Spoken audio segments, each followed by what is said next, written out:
नमस्कार। माली समाचार हिंदी में आपका स्वागत है। मैं दिनेश माली। भारत के कुछ लोग भारत की विकास यात्रा में बन रहे हैं बाधा। आरएसएस प्रमुख मोहन भागवत बोले, उनसे डरने की जरूरत नहीं।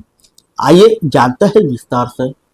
राष्ट्रीय स्वयंसेवक संघ के प्रमुख मोहन भागवत ने कहा कि कुछ लोग भारत का विकास नहीं चाहते, वह भारत की विकास यात्रा में बाधा बन रहे हैं, लेकिन इन लोगों से डरने की कोई जरूरत नहीं है।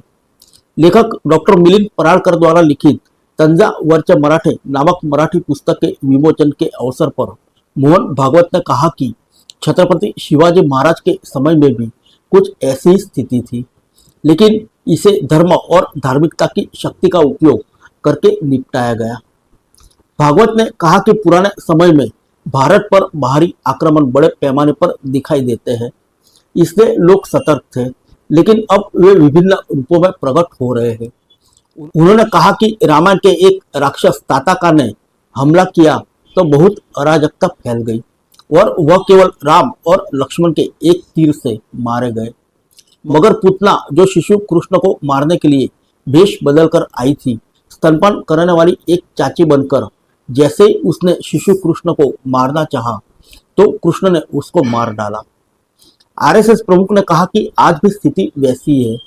आर्थिक, आध्यात्मिक, राजनीतिक हमले हो रहे हैं और वे हर तरह से विनाशकारी है।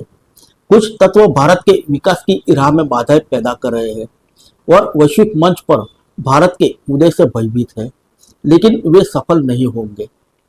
मोहन भागवत ने कहा कि कुछ लोग को डर है कि अगर भारत बड़ा हो गया तो उनके कारोबार बंद हो जाएंगे। ऐसे तत्व देश के विकास के रास्ते में बाधा पैदा करने के लिए अपनी सारी ताकत झोंक रहे हैं। वे व्यवस्थित हमला कर रहे हैं, लेकिन उनसे डरने की कोई जरूरत नहीं है, क्योंकि छत्रपति शिवाजी महाराज के समय में भी ऐसी स्थिति थी। तब भारत के उत्थान की कोई उम्मीद नहीं थी।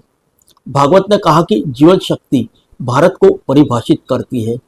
जीवन शक्ति राष्ट्र का आधार है और यह धर्म पर आधारित है, जो हमेशा रहेगा।